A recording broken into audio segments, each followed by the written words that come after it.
Sebelumnya, perkenalkan nama saya Zafira Arifatina dengan NPM 24141510220. Jadi di sini saya akan menjelaskan tentang 4 materi praktikum dari mata kuliah hidrologi. Yang pertama ada pengukuran debit suspensi, yang kedua ada pembuatan lengkung aliran, dan yang ketiga ada perhitungan volume aliran dan koefisien aliran, dan yang terakhir ada transpirasi tumbuhan. Nah, untuk yang pertama yaitu kita akan menjelaskan tentang materi pengukuran debit suspensi.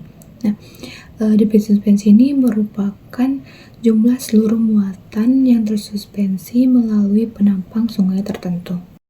Nah, kita akan lanjut ke materi kedua yaitu tentang lengkung aliran. Lengkung aliran itu suatu lengkung yang menyatakan hubungan antara tinggi muka air dengan debitnya, yang fungsinya itu untuk mengubah data tinggi muka air menjadi debit. Nah, lengkung aliran ini dapat ditarik dengan garis lengkung dengan tangan atau dicari bentuk persamaannya. Tapi untuk membuat lengkung aliran ini diperlukan data yang cukup, yaitu data tinggi muka air dan debit alirannya. Nah, sekarang kita lanjut ke materi ketiga, yaitu perhitungan volume aliran dan koefisien aliran. Tujuan dilakukannya praktikum ini yaitu untuk menetapkan hidrograf aliran dasar dan menetapkan hidrograf aliran langsung. Oh ya, satu lagi, dan menetapkan volume aliran.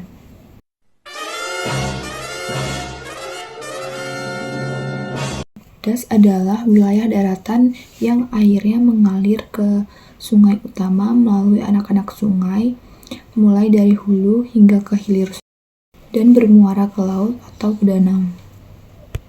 Das itu berperan penting dalam pengelolaan.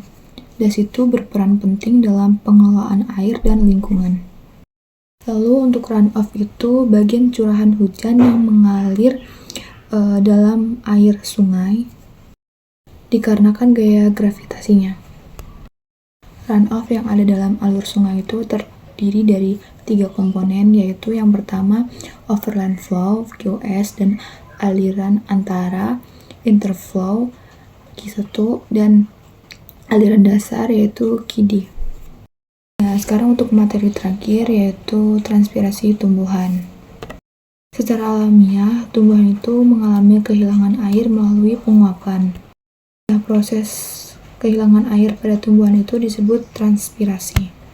Proses ini dipengaruhi oleh faktor internal yaitu jumlah daun, luas daun, dan jumlah stomata.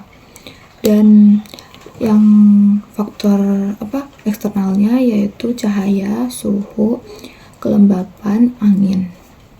Udara yang hangat itu akan meningkatkan penguapan karena membawa lebih banyak penguapan pada air dibandingkan udara yang dingin.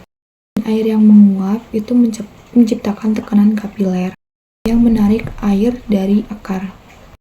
Efisiensi transpirasi ini penting untuk mengetahui kemampuan tumbuhan memanfaatkan air, terutama saat kekeringan. Mungkin itu saja penjelasan singkat tentang 4 materi praktikum hidrologi dari saya.